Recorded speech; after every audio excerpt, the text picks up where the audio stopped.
ဒီမှာဝတ်လျှော်ဆက်အပြက်တစ်လုံးရောက်လာတာဖြစ်ပါတယ်ပန်ရှင်ပြောတာကတော့လျှော်လို့လည်းမရတော့ဘူးညစ်လို့လည်းမရတော့ဘူးလို့ပြောပါတယ်ဘာဖြစ်တာလဲဆိုတာကိုစစ်ဆေးပြီးတော့ပြုပြင်ကြည့်မှာဖြစ်ပါတယ်ဝတ်လျှော်ဆက်ကတော့ high sand အမျိုးအစားဖြစ်ပါတယ်10 kg ဆန့်ပါတယ်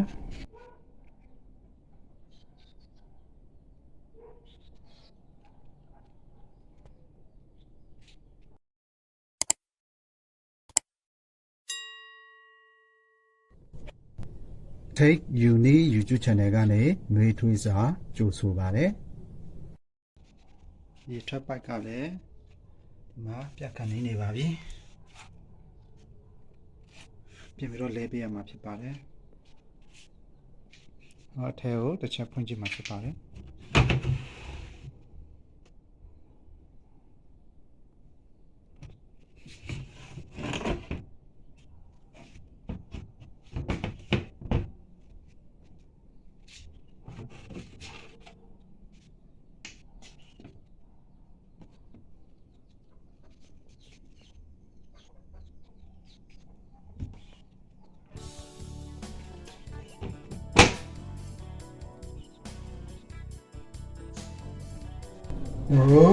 မပြုတ်ပြင်ခင်မှာမြေကြိုးလေးထိုးပြီးတော့အရင်စမ်းကြည့်မှာဖြစ်ပါတယ်မြေကြိုးလေးထိုးလိုက်ပါပြီဒီကလောလေးဖွင့်လိုက်ပါမယ်ဒီကလောလေးဖွင့်လိုက်ပါပြီဒီရှော့ကန်ဘက်ကိုတိုင်မာလေးဖွင့်ကြည့်မှာဖြစ်ပါတယ်တိုင်မာလေးဖွင့်လိုက်ပါဆက်လေတဲ့တောင်ကြားမှာဖြစ်ပါတယ်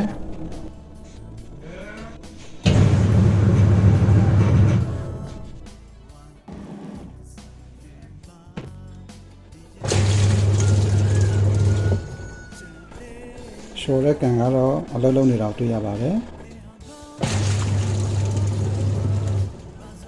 ရှိုးတဲ့ဘက်ကတော့မော်တာလဲတယ်အလုံးလုံးတာကိုတွေ့ရပါတယ်ဒီတခါညစ်ကန်ဘက်ကိုတိုင်မာလေးလဲချင်မှာဖြစ်ပါတယ်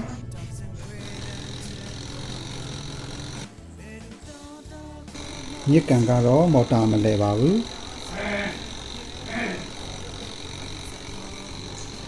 မီးဖွင့်ထားပေမဲ့မော်တာမလဲဘူးဖြစ်နေပါတယ်ဒါဆိုရင်ဒီအဝတ်လျှော်ဆက်ကတော့လျှော်လို့ရတယ်ညစ်လို့မရတဲ့သဘောဖြစ်ပါတယ်ညစ်ကန်အလုံးမလုံးတာညစ်တဲ့မော်တာအလုံးမလုံးတာဖြစ်ပါတယ်ဒါကိုကျွန်တော်တို့ဖြုတ်ပြီးတော့ပြုပြင်ကြည့်မှာဖြစ်ပါတယ်နောက်ဖုံးလေးကိုတစ်ချက်ဖြုတ်ကြည့်မှာဖြစ်ပါတယ်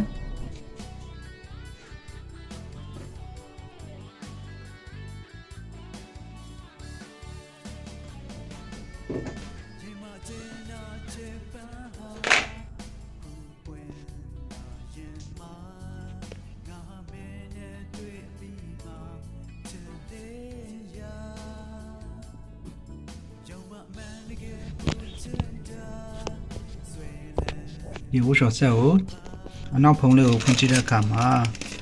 ဝါယာကြိုးတွေပြတ်နေတာထူးခြားတဲ့လက္ခဏာတွေတော့မတွေ့ရပါဘူးအားလုံးကပုံမှန်တိုင်းပဲဖြစ်နေတာကိုတွေ့ရပါတယ်အဲဒီတော့ဒီအပေါ်ဖုံးလေးကိုဖွင့်ကြည့်မှာဖြစ်ပါတယ်ဒါကြောင့်ဒီဟာစကူလေးတွေကိုဖြုတ်လိုက်မှာဖြစ်ပါတယ်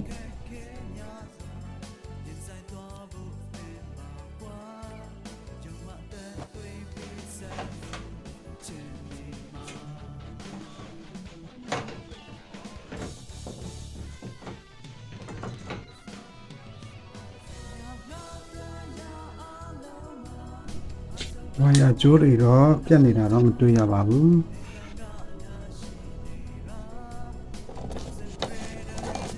ဒါတော့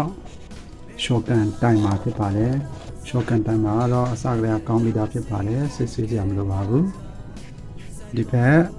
ညစ်ကန်တိုင်မှာပဲတစ်ချက်စစ်ဆေးရမှာဖြစ်ပါတယ်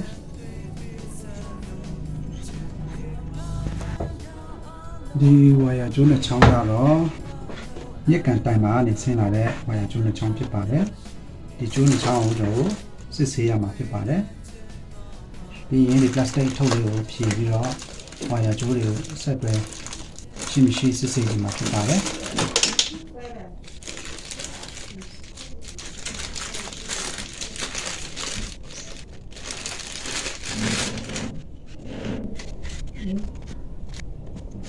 တိုင်မှာကနေလာတဲ့ကျိုးနှစ်ချောင်းကိုစစ်ဆေးရမှာဖြစ်ပါတယ်နေရာတစ်ချောင်းရဲ့အစိမ်းရောင်တစ်ချောင်းရဲ့ဖြစ်ပါတယ်အဲ့တော့ဒီစိမ်းရောင်ကိုဖြုတ်လိုက်မှာဖြစ်ပါတယ်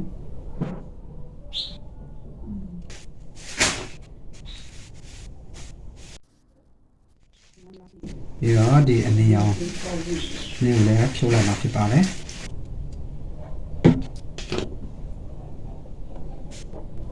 ဒါကိုအဆက်အသွယ်မရှိမီတာနဲ့တိုင်းကြည့်ရမှာဖြစ်ပါတယ်ဟုတ်တိုင်မာကိုဖွင့်ထားလိုက်ပြီဖြစ်ပါတယ်ပြီးရင်ဒီတိုင်မာဆင်းလာတဲ့ဒီကျိုးနှစ်ချောင်းကိုမီတာလေးနဲ့တိုင်းကြည့်မှာဖြစ်ပါတယ်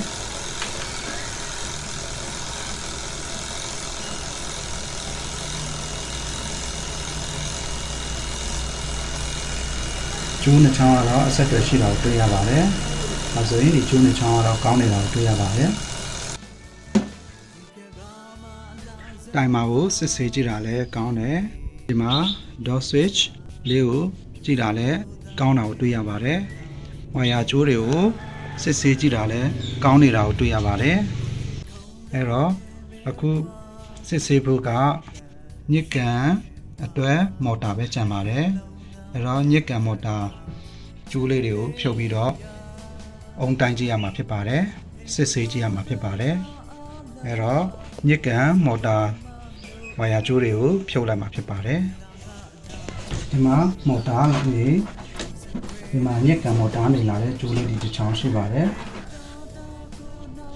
ဒီညစ်ကန်မော်တာကျိုးလေးကိုတို့စစ်ဆေးကြည့်ရမှာဖြစ်ပါတယ်ညစ်ကန်မော်တာကနေထွက်လာတဲ့ကျိုး၃ချောင်းရှိပါတယ်ဒီမှာအနက်ရဲ့အညိုရဲ့မိခိုးရဲ့၃ချောင်းရှိပါတယ်ဒီ၃ချောင်းကိုဖြုတ်ပြီးတော့စစ်ဆေးရမှာဖြစ်ပါတယ်ဝါယာကျိုးဆက်တွက်ထားတာတော့ဒီမှာအနက်နဲ့အနက်ဆက်ထားတယ်ပြီးတော့ဒီမှာမိခိုးနဲ့မိခိုးတွေပဲဆက်ထားတယ်ပြီးတော့ဒီမှာအညိုနဲ့အညိုဆက်ထားတာဖြစ်ပါတယ်အဲ့တော့ဝါယာကျိုးကတော့မားစရာတော့မရှိပါဘူးဒီကျိုးတွေကိုဖြုတ်ထွက်ရမှာဖြစ်ပါတယ်ပထမဦးဆုံးဒီမော်တာနေလာတဲ့နဲ့ရောင်ကျိုးနဲ့ဒီအညိုရောင်ကျိုးကိုအုံတိုင်းကြည့်မှာဖြစ်ပါတယ်အဲ့တော့မီတာကို2000အုံမှာထားလိုက်ပါတယ်ညစ်ကန်မော်တာကျိုးကိုတိုင်းကြည့်မှာဖြစ်ပါတယ်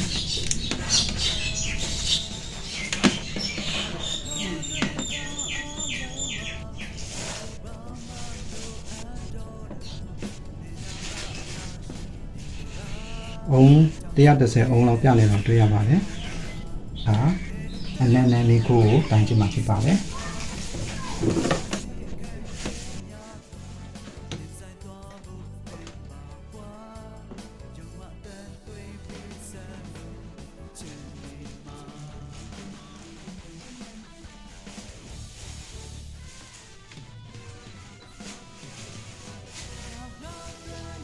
နာနဲ့မိခိုးကအဆက်အသွယ်မရှိဘူးဖြစ်နေပါတယ်။ဒါဆိုရင်ဒီမိခိုးရောင်ကျိုးကတော့အဆက်အသွယ်ပြတ်တောက်နေတာဖြစ်ပါတယ်။မိခိုးရောင်ကျိုးနှစ်ချောင်းတိုင်းကြည့်မှာဖြစ်ပါတယ်။ဒီအညိုရောင်နဲ့ဒီမိခိုးရောင်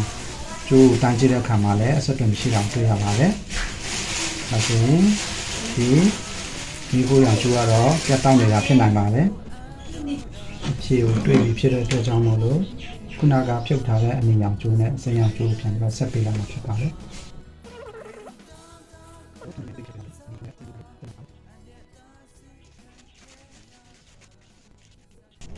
အဲ့တော့ဒီတစ်ခါတော့ကျွန်တော်တို့ဒီမော်တာကို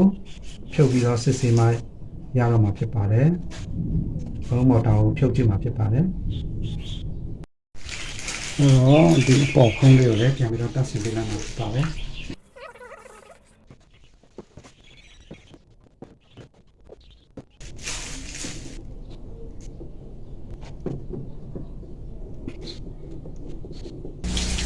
မော်တာကိုဖြုတ်ဖို့အတွက်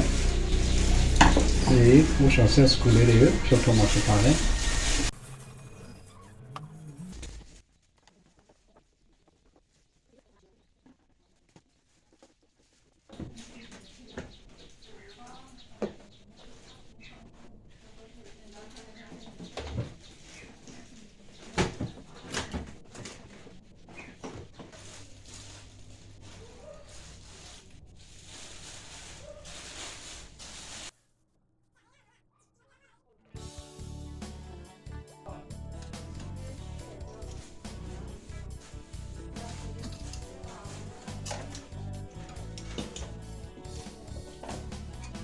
ဒါကတော့ပြည့်နေတဲ့မော်တာအဟောင်းဖြစ်ပါတယ်ဒါကတော့အသစ်မှာလိုက်တဲ့ဒါကတော့မော်တာအသစ်ဖြစ်ပါတယ်မှာလိုက်တာရောက်လာပြီဖြစ်ပါတယ်ဒီမော်တာလေးနဲ့အစားထိုးမှာဖြစ်ပါတယ်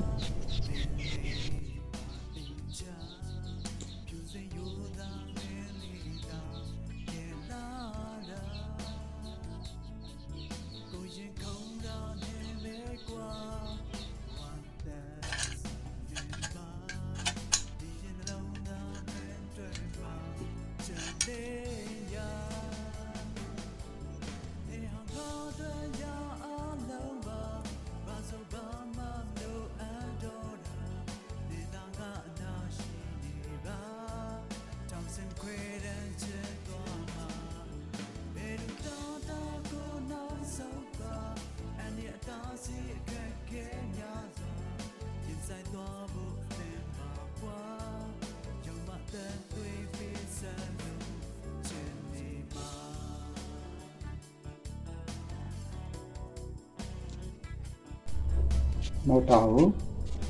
ဒီဆုံးမော်တာကိုပြန်ပြီးတော့တက်ဆင်အောင်ဖြစ်ပါတယ်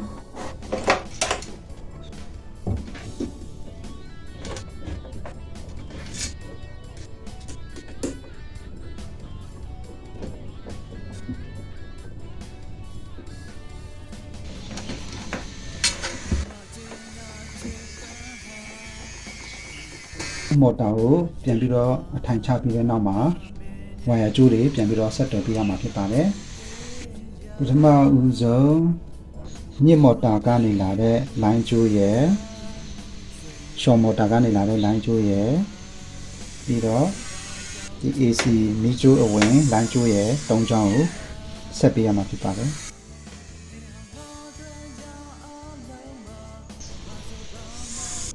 ညစ်မော်တာကလာတဲ့ကြိုးအနက်ရယ်ရှော့မော်တာကလာတဲ့ကြိုးအနက်ရယ် AC အဝင်ဒီ AC အဝင်ကြိုးကိုကျွန်တော်တို့ဆက်ထားပေးလိုက်တာဖြစ်ပါတယ်ပြီးရင်ညမော်တာကြိုးနှစ်ချောင်းကြံပါတယ်တစ်ချောင်းကတော့လိုင်းကြိုးဖြစ်ပါတယ်အနီနဲ့ပြာနုနဲ့ကြံပါတယ်ဒီအနီအောင်ကြိုးကိုတော့ဒီ capacitor ကိုတွားမဲ့ကြိုးနဲ့ဆက်ပေးမှာဖြစ်ပါတယ်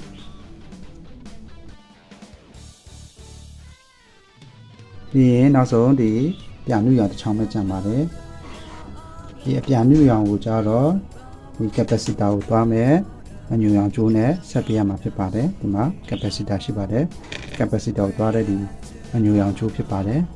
ဒီကြိုးနဲ့ဆက်ပေးရမှာဖြစ်ပါတယ်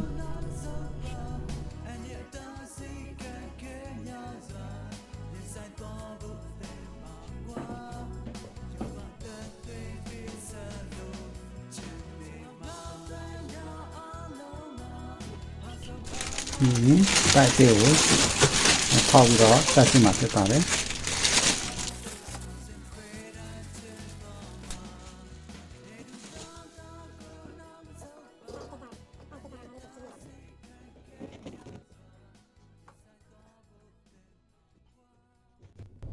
ပြီးရင်ဒီညစ်ကန်မော်တာအထိုင်နဲ့ဒီညစ်ကန်တဲ့ကိုပြန်ပြီးတော့ချိတ်ဆက်ပေးမှာဖြစ်ပါတယ်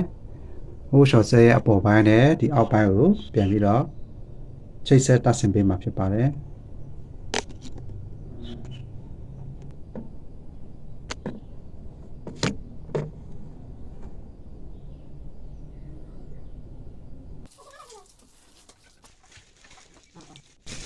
ပြီးကျွန်တော်စကူလေးပြန်ပြီးတော့တတ်ဆင်ပေးမှာဖြစ်ပါတယ်ပြီးရင်ကွာကွင်းလေးနဲ့တီချာချက်ပေးမှာဖြစ်ပါတယ်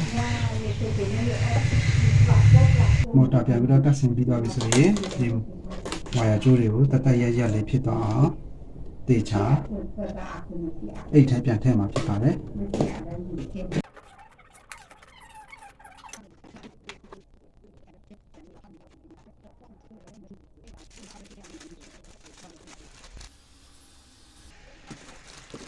ညစ်ကန်မော်တာ bridge လေးပြန်ပြီးတက်ဆင်မှာဖြစ်ပါတယ်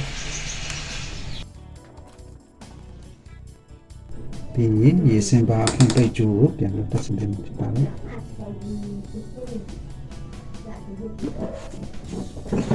ပြီးရင်ရှော့ကန်မော်တာကြိုးလေးပြန်ပြီးတက်ဆင်ပေးမှာဖြစ်ပါတယ်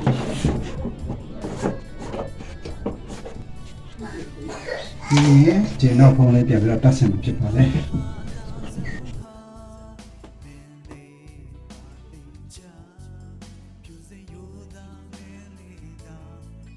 အခုလျှော်ဆက်လေးကိုစမ်းလျှော်ကြည့်မှာဖြစ်ပါတယ်မီပလက်ကြိုးလေးထိုးထားပါပြီမီကလုတ်လေးဖွင့်ထားပါပြီပြီးရင်ရေဖြည့်လိုက်ပါမယ်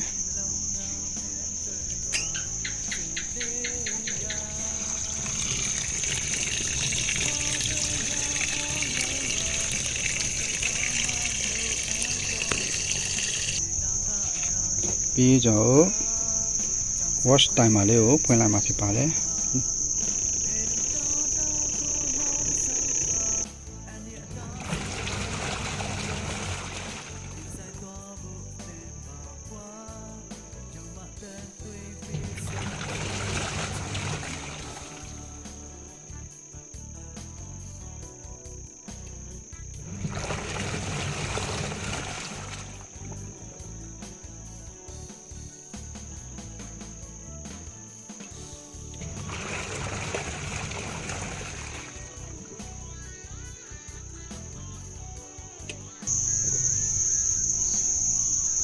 လျှော်ကြည့်တာတော့အဆင်ပြေတာကိုတွေ့ရပါတယ်ရေစင်ပါလေးကိုဖွင့်ကြည့်မှာဖြစ်ပါတယ်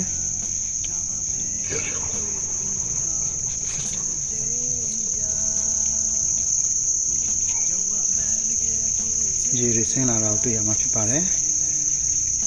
ဒီတစ်ခါကျွန်တော်တို့ညှစ်ကြည့်မှာဖြစ်ပါတယ်လျှော်ပြီးသွားပြီဆိုတော့ညှစ်ကြည့်မှာဖြစ်ပါတယ်အဝတ်တွေထည့်ထားလိုက်ပါပြီပြီးရင်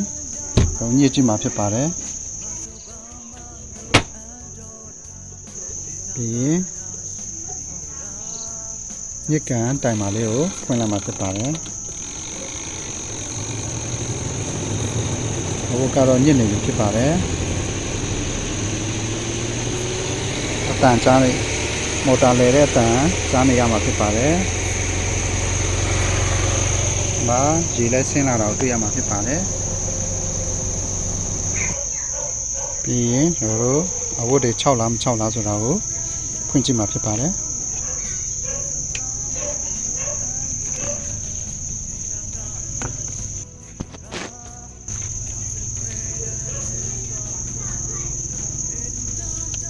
အဝတ်တွေတော်တော်လေး6တာကိုတွေ့ရပါတယ်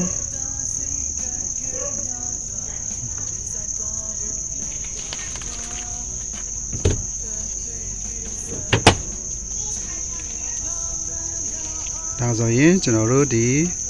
ဝှက်လျှော်ဆက်လေးကိုပြုပြင်လို့ပြီးသွားပြီဖြစ်ပါတယ်စမ်းပြီးတော့လျှော်ကြည့်တာလည်းအားလုံးအဆင်ပြေတော့တွေ့ရပါတယ်ဒီဝှက်လျှော်ဆက်ရဲ့အဓိကပြချက်ကတော့မြစ်ကန်မော်တာပြတ်သွားတာဖြစ်ပါတယ်မြစ်ကန်မော်တာကိုလဲလှယ်ပေးလိုက်တဲ့အခါမှာအားလုံးအဆင်ပြေသွားတာကိုတွေ့ရမှာဖြစ်ပါတယ်ဒီနေ့ကတော့ဒီလောက်ပါပဲလာရောက်ကြည့်ရှုအားပေးကြတဲ့မိတ်ဆွေများအားလုံးကိုအထူးပဲကျေးဇူးတင်ပါတယ်နောက်ဗီဒီယိုတွေမှာပြန်လည်ဆုံတွေ့ကြပါစို့